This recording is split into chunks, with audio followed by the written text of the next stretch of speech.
Hey, what's happening? This is Cognizant My Multimedia Mayhem. Today we will be reviewing last year's big blockbuster hit, Terminator Salvation. What? What Yeah. the fuck is it? You don't you understand? Yeah. Well, they took a newly tried approach by making a new prequel. You know, it worked for Star Wars, so why the hell not? Oh, well, that's good for you. Not everyone hates Star Wars, Axel. So, and to add a little more prestige to it, they took all of the year's blockbuster actors and threw them in together in this big melting pot. See, we've got Christian Bale, a.k.a. Batman.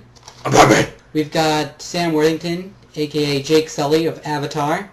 Hell, they even threw in Chekhov from the Star Trek movie. And Helena Bonham Carter's even got a little small part in there. So, all-star cast, decent plot. Sounds like something amazing is gonna happen. Damn. Well, I'll say it's very good. The effects, being so much better than the original 1980 whatever with Arnold, make it a way more spectacular visual experience. Because instead of adding prosthetic pieces onto his face, they can use CGI to make it internal and make it look so much more realistic. That effect. So we start off with John Connor, leading an attack on this base to try and access Skynet, which is the computer that's fucked the entire human race with Judgment Day. Now, I'm not going to go into the story from the original trilogy, because you should already know. Seriously. Everybody knows the story of Terminator. On. If you don't, you deserve a slap. There you go. So Bruce Wayne, John Connor, leading an assault with his group of commandos on the Skynet base to try and download the files, and how on a way to stop Skynet. So he downloads his files. He's going up to his helicopter. Get in the chopper! Only to have the entire base self-destruct and kill his entire team. God damn it! He is attacked by a Terminator, but manages to escape in a spectacular aerial battle where he crashes his own helicopter. Holy fucking shit! So crashing your helicopter means you escaped? It does when you squish the Terminator. Oh. So he takes his back to his headquarters, and he and his leaders of the resistance movement find a hidden off signal that will, disable all machines and allow them to finally win the war against Skynet. Hooray! Wait. Seriously? That's all it takes to win the war against Skynet is an off button? Well, it's a machine. How do you stop a machine? You turn it off. It is. And But Skynet, that manages to take over the entire human race, isn't able to figure out that maybe we might be able to figure out that all it takes to beat them is an off switch? Well, what they find is less of an off switch and more of a pause button. You need the signal to be continuously broadcasting for it to affect. And it has to be in proximity, so you have to be on the site for it to really be effective.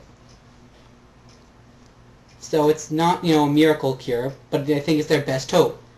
And they're kind of rushed to use it because they're planning to use it in an all-out assault on what used to be Los Angeles, now is Skynet City, because in 4 days they've uncovered a message that the entire they have a kill list from Skynet, and every leader of the resistance is planned to be dead. John Connor being number 2 on the list. Number 1 being Kyle Reese, who, as everyone knows, is his father. Of course, nobody else knows that. So we've got a whole other dilemma. John Connor sending out his broadcast trying to find Kyle Reese. Meanwhile, it's Jake Sully, hang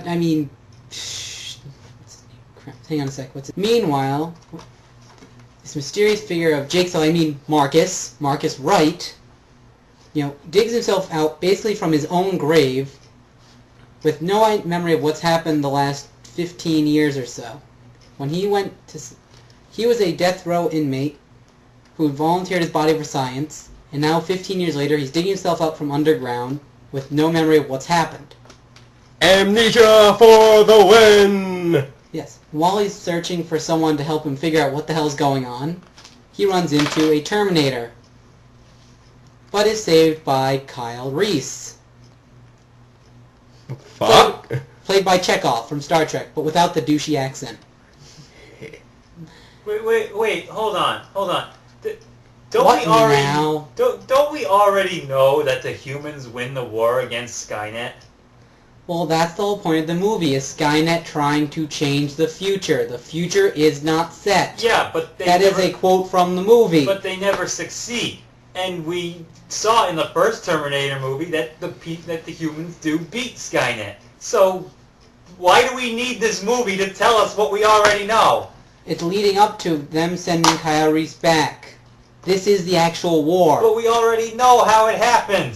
Well, we already know that the guy Anakin Skywalker becomes Darth Vader, and yet we still got the entire prequel trilogy of Star Wars. It makes the money, because people will go see it. If you build it, they will come. But in this case, if you make it, they will buy. Moving on. So, Marcus, Kyle Reese, and Kyle Reese's little adopted sister, whose name is Star, because she doesn't talk, but she wears a hat with a star in her head. Therefore, Star. Good as name as any. They go on a quest to go and find John Connor, because they listen to his broadcast every night in their little MacGyvered radio. So, then, on their journey, they're attacked by more Terminators. These ones who look like motorcycles and called Moto Terminators. Really? These Moto Terminators disable their, chase them down, and they're all captured by a giant thing. They call it a harvester. It looks like a 20-foot tall Terminator. It's got a giant box on its back, and it basically picks up people, throws them in the box, and takes them away for undisclosed reasons. God only knows what the fuck they do there. So Marcus manages to escape, but it gets Kyle and Star. So, meanwhile... Wait. Stop the video. So, he decides the only way he can mount a rescue operation for them is to go and find John Connor and the Resistance and get their help in planning a rescue operation. So, without going into spoilers, Shit happens. Yeah, there's a couple little plot twists that you may or may not see coming. You probably will if you've seen the trailers. You probably already know what one of the biggest plot twists is. What a twist! Yes, many twists. So, it's not any worse than the other Terminator movies, so if you're a fan, you'll probably enjoy this. This was the, I forget his name now, but the guy who designed many of the big sci-fi monsters and creations from the late 80s, early 90s, the Predator, the Aliens, and Terminator. This was his last work before his death, so, if you're nostalgic, go see it for that. And also, if you're a die-hard Terminator fan, they have lots of little Easter eggs for fans who have really watched the other movies, especially the first and second one. So, But ultimately, did we need this movie? Probably not, but it tells us a story that we already know. And yet, it was still fairly enjoyable. So, that being said, I give it a solid 3.8 out of 5. This is Cog signing off. See you next time.